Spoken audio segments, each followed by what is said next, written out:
ও হাজি পাজি কাজী ওসব কাউকে চাই না। শিয়ানে শিয়ানে লড়াই হবে, রেখা পাত্রকেই চাই আমরা। হাওয়া উভয়ের পক্ষে সমান সমানই চলছে, দিদি থাক দিদি কিছু বলার নেই। ওই চোর সোর সব বিদায়। তবে তুল্যমূল্য বিচারে রেখাপাত্র এগিয়ে আছে। মানুষকে অনেক সময় মানুষকে ভয় দেখাচ্ছে। উন্নয়নের যে গতি আছে না, লোকসভাতে এর আগে জিতেছিল, যে কাজ করেছিল তার পরিপ্রেক্ষিতে রেখাপাত্র তেমন ক্যান্ডিডেট নয়। 4 তারিখের পর পাওয়া যাবে। বঙ্গ রাজনীতির চর্চিত নাম বসিরহাট লোকসভা কেন্দ্র। একদিকে দাঁড়িয়েছে তৃণমূলের প্রার্থী হাজি নুরুল ইসলাম, অন্যদিকে বিজেপি প্রার্থী রেখা পাত্র। সাধারণ মানুষজন কাকে চাইছেন সরাসরি তাদের মুখ থেকে শুনে নেব। রেখা পাত্রকে চাই, আর কাউকে চাই না। ও হাজি পাজি কাজী ওসব কাউকে চাই না, রেখা পাত্রকেই চাই আমরা সবাই। রেখা পাত্র আমাদের নূতন প্রার্থী, রেখা পাত্রকে চাই।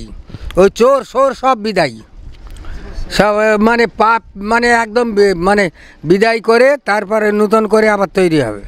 রেখা পাত্র জিতবে। কেন জিতবে? কেন কেন মনে হচ্ছে জিতবে? মানে সবাই যদি হেল্প করতে কেন জিতবে না? সবাই ওকে চায়, তাহলে হবে। চাইছো তোমরা? হ্যাঁ, শিয়ানে শিয়ানে লড়াই হবে, পাল্লা সবারই ভারী। তবে তুল্যমূল্য বিচারে রেখাপাত্র এগিয়ে আছে। বলতে পারবো না ঠিক যে এই পার্টির জিতবে। আপনি কাকে চাইছেন মনে মনে যে জিতুক? দিদি থাক।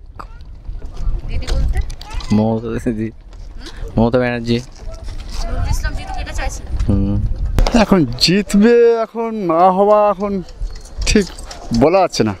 সঠিক হাওয়া কোন দিকে চলছে? হাওয়া উভয়ের পক্ষে সমান সমানই চলছে। তাও আপনার কি মতামত, কে একটু বেশি এগিয়ে আছে?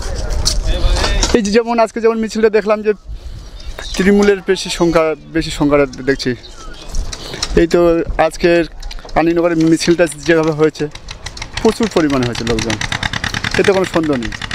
এখন মানুষের মন মধ্যে এই যে সন্দেশখালীর যে ঘটনা, এতে মানুষ একটু দুঃখী আছে কম বেশি করে, সেটা সবাই জানে। এখন মানুষের মন মাইন্ডের কথা কিছু বলার নেই। মানুষকে অনেক সময় মানুষকে ভয় দেখাচ্ছে বিভিন্ন রকমের ইয়ে। নুরুল ইসলাম হাজি। কেন জিতবে কি মনে হচ্ছে?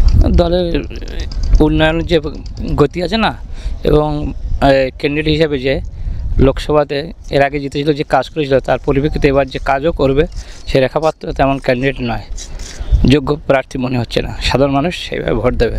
সে বলতে পারবো না, ভোটে 4 তারিখের পর পাওয়া যাবে। কি মনে হচ্ছে, হাওয়া কি চলছে? হাওয়া সব দিকে চলছে, তাও কার পাল্লা ভারী সে বলতে পারছি না।